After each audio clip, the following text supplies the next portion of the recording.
All right, so in the previous video, we discussed the template and high-level structure and ordering of the resume.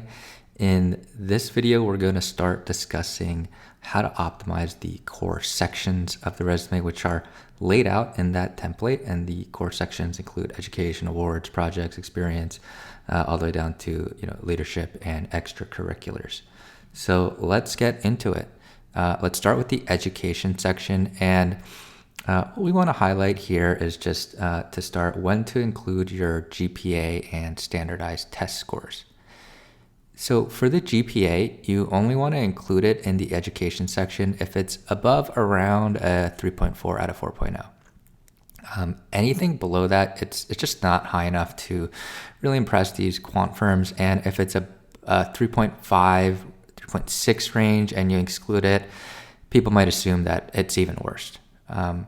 So that's the cutoff for the GPA. You can also try to play with major GPAs if it's significantly better. I would say if you get like a 0.2, 0.3 bump.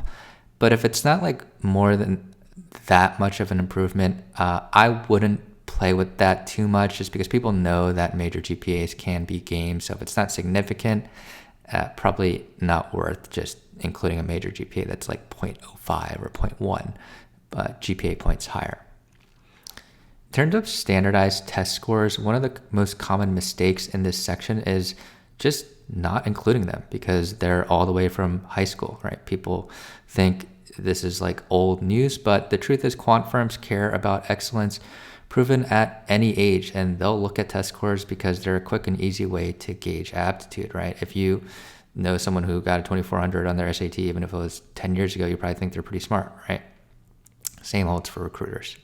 As a benchmark, include any SAT score above a 2100 on the 2400 scale or a 1400 on the 1600 scale. You can also include SAT subject tests, the GRE, the GMAT, the ACT, and really any other standardized test scores you've taken, even things like the MCAT. They just care about excellence. In terms of how to present your scores, for the SAT, which is the most common, if your math section, which is the most important section, is below a 750, you probably want to present the consolidated score. But if you scored above a 750, and ideally you got closer to an 800, then you should break out the math section. And doing this is even more important if your GPA isn't stellar. And here's just like an example of that. Here they have a 3.65 GPA, which is middling GPA, but you got the BAM 800, 800, 170, perfect GRE. And there's a typo here. Bad example of a resume, but there shouldn't be a comma there. But the point here is that high SAT scores can kind of balance out a middling GPA. You can get kind of excused as a smart kid that doesn't like to study, especially if your major was actually pretty difficult, like physics and math, difficult majors, right?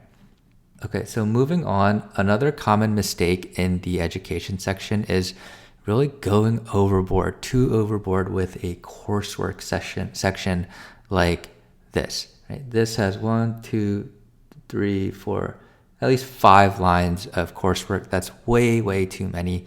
Students especially tend to emphasize the coursework section way too much because that's what they do every day. They think that's their most important credential, and they just list pretty much every course they've taken since freshman year. That's too much. In reality, recruiters, hiring managers pretty much know what courses you took already. So it's pretty redundant just based on your major, right?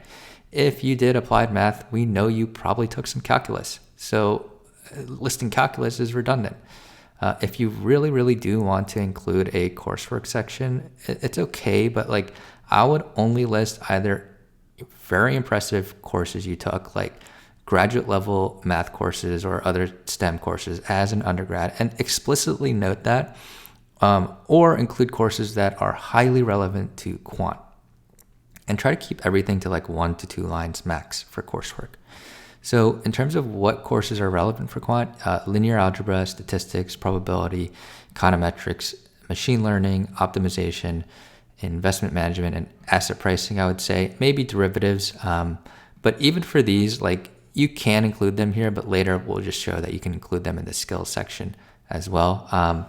Here's kind of like a reworked coursework section that is more acceptable. So here, we have linear algebra, econometrics, machine learning, which and convex optimization, all highly relevant to quant, and we're noting explicitly like PhD level, if you actually did take the PhD level, right? Because that's quite impressive. Finally, just to wrap up the education section, we just want to note that you want to highlight anything that's truly exceptional, out of the ordinary here. There's different examples of this. Two of the most common ones we see that people just don't highlight enough are either graduating early or double/triple majors.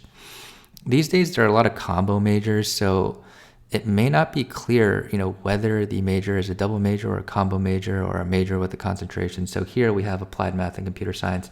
Depending on the school, that could actually just be one major, like applied math with a specialty in computer science. Recruiters aren't gonna know unless you tell them. So if this truly was a double major, which is a lot more intense than a single major with a specialty, you gotta note that. That really makes you stand out. If it was a triple major, even better, right? The other thing I'd say we see sometimes is people graduating early. So this is 3-year graduation. That's pretty impressive. If you graduate in 3 years with a single major, it's almost like a double major, right? And if you got a good GPA with that, even better, right? So you just want to note that explicitly. Again, recruiters only have 10 seconds to look at your resume if they might miss that this was only 3 years if they're not keyed in. So make it as easy as possible for them, right? Cool. So that wraps up the education section.